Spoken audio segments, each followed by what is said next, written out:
unreal to This see you is in crazy. front. This It's is crazy. crazy. So nice to meet Thank you. you. It's even more nice to meet you. បញ្យល់អត្ថន័យឃ្លាំងខ្លះ This is crazy ជាភាសាខ្មែរន័យត្រង់របស់ឃ្លាំងនេះគឺនេះគឺឈួតយើងប្រើឃ្លាំងខ្លះមានផ្លូវការមួយនេះដើម្បីបង្ហាញអារម្មណ៍ប្រតិកម្មទៅនឹងអ្វីមួយជាពិសេសគឺរឿងដែលគួរភ្ញាក់ផ្អើលខ្លាំងរឿងដែលគួរតក់ស្លុតខ្លាំងមានគួរជឿខ្លាំងគួរខឹងខ្លាំងរំភើបរីករាយខ្លាំងឬក៏គួររំជើបបញ្ចូលខ្លាំងយ៉ាងហើយប្រើវាដើម្បីបង្ហាញពីអារម្មណ៍បែបវិជ្ជមានក៏បានឬបែបអវិជ្ជមានក៏បាននៅក្នុងវីដេអូមិញ Princess Jenna said it's unreal to see you in real life this is crazy មានន័យថាវាគឺជារឿងដែលមិនគួរនឹកស្មានដល់ឬក៏មិនគួរជឿហ្មងដែលបានជួបអ្នកនៅក្នុងជីវិតពិតនៅខាងក្រៅឬក៏នៅក្រៅផ្ទាល់មែនទែន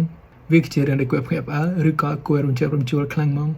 នៅក្នុងប្រយោគខាងមុខយើងប្រើ clear it's unreal ដើម្បីមានន័យស្តៀងនឹង this is crazy ដែរដើម្បីនិយាយថាអ្វីមួយគឺមិនគួរជឿឬក៏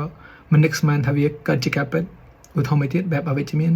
The storm flooded the whole street this is crazy មានន័យថាព្យុះភ្លៀងនោះបានជន់លិចផ្លូវទាំងមូលវាគឺជារឿងដែលគួរឲ្យតក់ស្លុតឬក៏គួរភ្ញាក់ផ្អើលខ្លាំងហ្មង